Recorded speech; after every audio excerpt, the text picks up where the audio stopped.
এত ভালো ক্যান্ডিডেট কিন্তু হয় না। আমাদের প্রত্যেকটা প্রার্থী স্বচ্ছ প্রার্থী। কিসে কম আছে এরা? কিসে কম আছে শুনি? কিসে কম? এরা অনেকে গিয়ে খেলে, এরাই আগামী দিনে গিয়ে খেলবে, আপনাদের কথা বলবে, ইয়াং জেনারেশনের কথা তুলে ধরবে, মা বোনদের কথা বলবে, সর্বধর্ম সমন্বয়ের কথা বলবে। তাই বলবো, সকাল সকাল ভোট দিন, জোড়া ফুলে ভোট দিন। মালদা গৌরবঙ্গের গেটওয়ে, মালদায় আদিনা মসজিদ থেকে শুরু করে, বাংলায় গৌরবঙ্গ বিশ্ববিদ্যালয় থেকে শুরু করে, মেডিকেল কলেজ থেকে শুরু করে, ITI থেকে শুরু করে, পলিটেকনিক থেকে শুরু করে, ইউনিভার্সিটি থেকে শুরু করে সব কিছুই মালদায় তৈরি হয়েছে, আগামী দিন আরও হবে। আমরা এই কাজগুলো করা ছাড়াও মনে রাখবেন, এটা বিজেপির টাকা নয়। কংগ্রেসকে কোনোদিনও মুখ খুলতে দেখেছেন? 100 দিনের কাজে মোদী সরকার যে 3 বছর কাজ বন্ধ করে রেখে দিল, একটা টাকাও যারা কাজ করেছে কষ্ট করে তাদের দিল না। কংগ্রেস একবারও মুখ খুলেছে? মুখ খুলেছে? CPM খুলেছে? শুধু মমতা ব্যানার্জিকে গালাগালি দিলে হয়ে যাবে? সারাক্ষণ মমতা ব্যানার্জি হচ্ছে ওদের অ্যালার্জি। আর ইন্ডিয়া অ্যালায়েন্সটা তৈরি করেছিলাম আমি, করেছিলাম, অন্য কেউ নয়। আর ইন্ডিয়া অ্যালায়েন্সের জোট আসলে সেটাকেও তৈরি করে দেবো আমরা, কিন্তু বাংলায় নয়। বাংলায় তৃণমূল কংগ্রেস থাকবে, তার কারণ আমি বাংলার CPM কংগ্রেসকে বিশ্বাস করি না। এরা গদ্দারদের বন্ধু, এটা বিজেপির প্ল্যান। কিছু ভোট কংগ্রেস কাটুক, কিছু ভোট CPM কাটুক, মাঝখান থেকে বিজেপি জিতুক, তৃণমূল যাতে জিততে না পারে।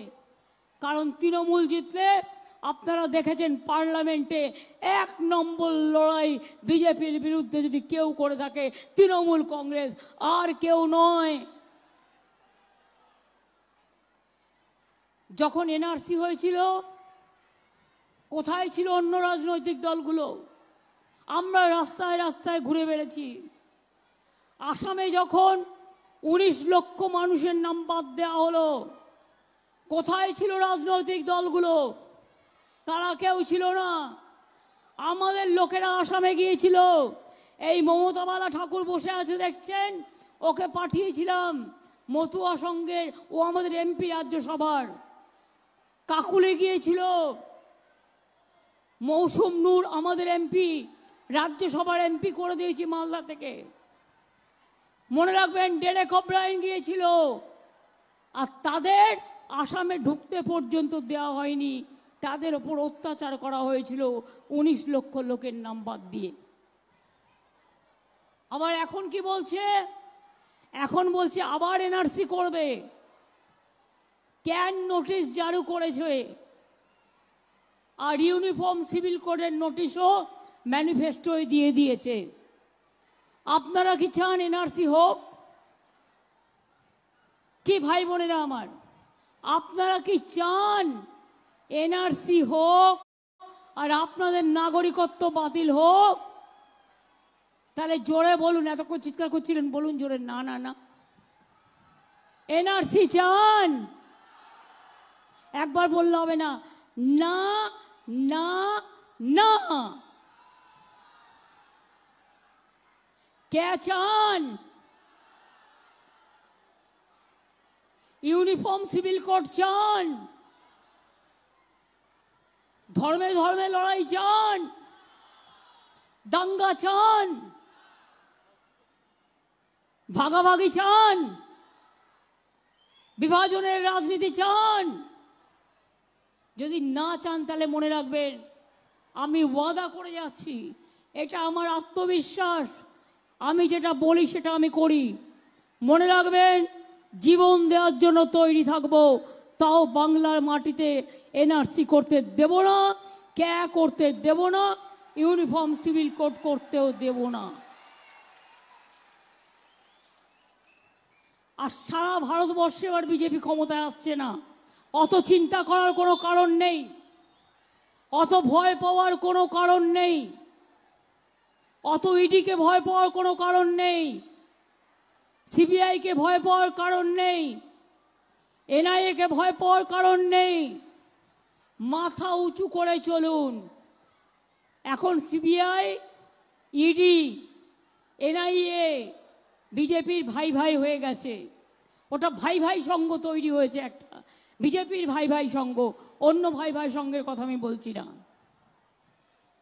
যদি মনে করেন 100 দিনের কাজ হোক, এটা আপনারা চান তো? 100 দিনের কাজে যখন টাকা দিল না, যিনি আপনাদের এমপি আছেন কয়েক বছর ধরে, তিনি একবারও মুখ খুলেছিলেন? বরঞ্চ কংগ্রেসের বিরোধী দলনেতা রোজ আমাদের গালাগালি দিল। বিজেপি বলল চোর, ওরাও বলল চোর। চুরি করলে তুমি প্রমাণ দাও। আমি তো চ্যালেঞ্জ করে বলছি, বিহার, মহারাষ্ট্র, উত্তরপ্রদেশ আর পশ্চিমবাংলায় তোমরা 356টা টিম পাঠিয়েছিলে। দেখাও শ্বেতপত্র প্রকাশ করে 100 দিনের কাজ, আবাস যোজনায় কোন দুর্নীতি হয়েছে, কোথায় কত দুর্নীতি হয়েছে, সব উত্তর আমরা দিয়েছি। তা সত্ত্বেও 100 দিনের কাজের টাকা নাও দাওনি, আবাস যোজনার টাকা দাওনি, রাস্তার টাকা দাওনি। 100 দিনের কাজের টাকা আমরা দিয়েছি। আগামী দিনও মনে রাখবেন, জব কার্ড হোল্ডারদের কাজ চলবে। কেন্দ্রের দিল্লি নয়, রাজ্য কর্মশ্রী প্রকল্প চালু করেছে।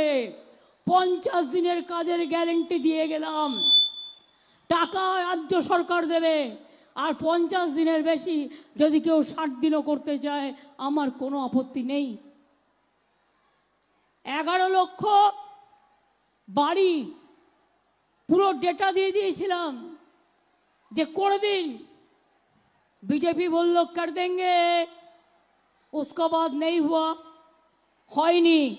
আমি আপনাদের বলে যাচ্ছি, এই বছরের শেষের দিকে 11 লক্ষ বাড়ি যাদের লিস্ট করা আছে প্রথম ফেজে, আমরা এই বছরের মধ্যেই অর্ধেক টাকা 60,000 টাকা দেব, এবং যেই 60,000 টাকার কাজ হয়ে যাবে পরে আবার 60,000 টাকা দেবো। অর্থাৎ 1,20,000 টাকা আমরা 11 লক্ষ বাড়ি আমরা এই প্রথম ফেজে করব।